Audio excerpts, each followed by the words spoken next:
दोस्तों आज के इस वीडियो में हम लोग बात करने वाले हैं डीएसपी म्यूचुअल फंड के बारे में। अगर मैं बात करूं डीएसपी म्यूचुअल फंड की तो इसके अंदर टोटल 84 स्कीम्स अभी चल रही है। अगर एआईएम साइज की बात करें यानी कि एसेट अंडर मैनेजमेंट की बात करूं, इस फंड के पास कितना एसेट मैनेज करती है तो 2,25,855 करोड़ का ये एसेट मैनेज करती है। अगर डीएसपी म्यूचुअल फंड की बात करें तो इसी के अंदर आने वाला एक बेहतरीन फंड है जिसका नाम है डीएसपी इंडिया टाइगर फंड। ये नाम आपको क्लियरली दिख रहा होगा। तो आज हम लोग इसी स्कीम्स के बारे में चर्चा करेंगे। ये जो फंड है DSP India tiger fund specific sector का फंड है। अगर मैं बात करूं तो ये इंफ्रास्ट्रक्चर सेक्टर से बिलोंग करती है। जितने भी इक्विटी मार्केट के जो सारे स्टॉक्स होंगे वो सारे स्टॉक्स कहीं ना कहीं इंफ्रास्ट्रक्चर से बिलोंग कर रही होगी। तो यहाँ पर देखिएगा, मैं आपको दिखाने वाला हूँ। सबसे पहले रेगुलर प्लान की बात करूँ तो रेगुलर प्लान के अंदर जैसा आपको पता है एक्सपेंस रेशियो काफ़ी ज़्यादा होती है, यहाँ पर आपको दिख रहा होगा। अगर इसी को मैं डायरेक्ट प्लान करके आपको दिखाने वाला हूँ तो डायरेक्ट प्लान के अंदर देखिएगा एक्सपेंस रेशियो आपका सिर्फ और सिर्फ 0.75% का यहाँ पर लगने वाला है। अगर एसेट अंडर मैनेजमेंट की बात करूँ तो यहाँ पर देख पा रहे होंगे 5,323 करोड़ को ये मैनेज कर रहा है। बात करूँ इंस्पेक्शन डेट की यानी कि ये कब मार्केट में सर्कुलेट हुई थी तो साल 2012 दिसंबर के मंथ में आई थी। यानी कि हम लोग कह सकते हैं 10-12 साल के आसपास का ऐसे टाइम पीरियड हो चुका है मार्केट में आने से। अगर इस फंड के अंदर हम लोग बात करें रिटर्न्स को लेकर तो देखिएगा पिछले एक महीने में 5.16% का शानदार रिटर्न्स इसने गेन करके दिया था। पिछले 6 महीने से कंपेयर करने की कोशिश करें तो पिछले 6 महीने में 6.86% का रिटर्न्स यहाँ पर देखने को मिल रही है। पिछले 3 साल से हम लोग बात करें तो देखिएगा 27.21% CAGR के हिसाब से रिटर्न्स हमें देखने को मिल रही है।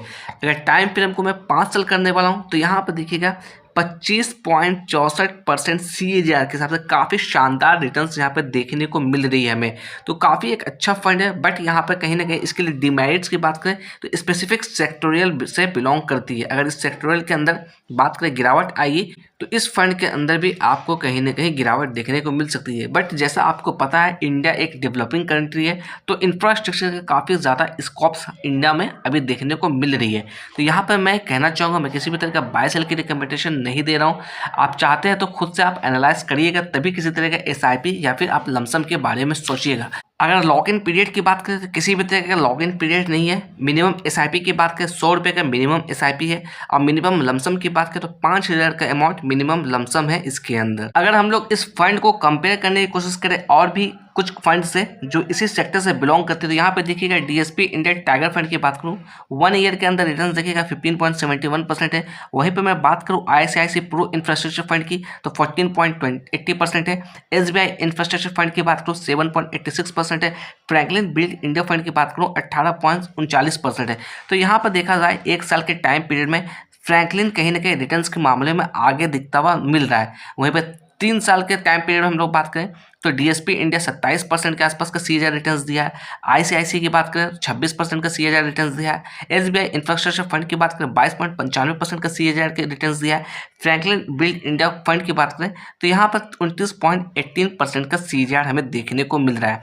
वहीं पर मैं बात करूँ लाइफ CAGR की यानी कि जब से ये फंड मार्केट में सर्कुलेट हुई है तो यहाँ पर भी देखा जाए तो कहीं ना कहीं फ्रैंकलिन ही इसे बीट करता हुआ दिख रहा है। और सेकंड की हम लोग बात करें तो डीएसपी इंडिया टाइगर फंड आता हुआ दिख रहा है। अगर यहाँ पे मैं बात करूँ डीएसपी इंडिया टाइगर फंड के बारे में तो इसका जो एक्सपेंस रेशियो है फ्रैंकलिन बिल्ड इंडिया के कंपैरिजन में काफ़ी कम है। साथ ही साथ बात करें रेशियो के बारे में, अल्फा रेशियो की बात करें या शार्प रेशियो की बात करें या बीटा की बात करें तो फ्रैंकलिन से कहीं ना कहीं काफ़ी ज़्यादा अच्छा निकलता है। अगर बात करें बेहतरीन परफॉर्मेंस के बारे में इस फंड ने कब कब दिया है तो यहाँ पे देखिएगा साल 2014 के अंदर 12.50% का रिटर्न दिया था। एक वीक के अंदर मंथ की बात करें देखिएगा जून 2014 के अंदर 31% का रिटर्न दिया था। सिर्फ और सिर्फ एक मंथ की मैं बात कर रहा हूँ। और एक साल की बात करें तो साल 2020-2021 का टाइम पीरियड है, यहाँ पर 99.94% ऑलमोस्ट 100% का रिटर्न यहाँ पर बना के दिया था। तो ये समय कहीं ना कहीं हमारा कोविड का समय है। अगर फंड हाउस की तरफ से डाइवर्सिफिकेशन की बात करें तो देखिएगा इसका एक्सपोजर है 37.79% का लार्ज कैप के अंदर। मिड कैप के अंदर बात करें तो 15.73% का है। स्मॉल कैप के अंदर बात करें तो 40% का ये एक्सपोजर ले रखा है। वहीं बात करें कैटेगरी एवरेज की तो स्मॉल कैप के अंदर 28% का ही एक्सपोजर है। यहाँ पर अगर कंपेयर करने की कोशिश करें तो इस फंड ने काफ़ी ज़्यादा एक्सपोजर स्मॉल कैप के अंदर ले रखा है। अगर तेज़ी देखने को मिलती है स्मॉल कैप के अंदर तो इस फंड के अंदर अच्छी खासी आपको तेज़ी बनती हुई दिख सकती है। यानी कि हम लोग कह सकते हैं थोड़ा बहुत ये वोलेटाइल भी आपको देखने को मिल सकता है। कुछ इंपॉर्टेंट सेक्टर्स की बात करें जिसमें इस फंड ने ज़्यादा वेटेज ले रखा है, तो इंजीनियरिंग एंड कैपिटल गुड्स की बात करें 22% का एक्सपोजर ले रखा है। पावर सेक्टर की बात करें 8.36%, फाइनेंस के अंदर बात करें 8.28%, ऑटो के अंदर बात करें 7.28%, क्रूड ऑयल के अंदर बात करें तो 5.85% का एक्सपोजर इसने ले रखा है। कुछ मेजर कंपनियों के नाम की बात करें तो देखिएगा लार्सन एंड टर्बो है, एनटीपीसी है, अपोलो हॉस्पिटल है, मल्टी कमोडिटी एक्सचेंज है, भारती एयरटेल है, ऑयल एंड नेचुरल गैस है। यहाँ पर देखिएगा थोड़ा सा कैलकुलेशन की मदद से हम लोग समझने की कोशिश करेंगे। यहाँ पर इन्वेस्टमेंट अमाउंट में एक बार में डालने वाला हूँ, यानी कि मैं लमसम कर रहा हूँ 50,000 का, और टाइम पीरियड मैं ले रहा हूँ 13 साल का, क्योंकि इस फंड को अभी 13 साल हो चुका है। और CAGR यहाँ पर मैं मार्क के चल रहा हूँ 25% के हिसाब से। तो इसे मैं कैलकुलेट करके देखने की कोशिश करूँगा। अगर किसी ने 13 साल पहले 50,000 का अमाउंट इसके अंदर इन्वेस्ट किया होता तो उसकी वैल्यू आज की डेट में कितनी होती। तो यहाँ पर देखिएगा अगर मेरी इन्वेस्टमेंट अमाउंट की बात करें 50,000 का इन्वेस्टमेंट अमाउंट मेरा लमसम है। रिटर्न्स की बात करें 8,59,494 रुपया। वहाँ पर मैं टैक्स की बात करूँ 12.5% के हिसाब से 1,11,734 रुपया मेरा टैक्स कटता।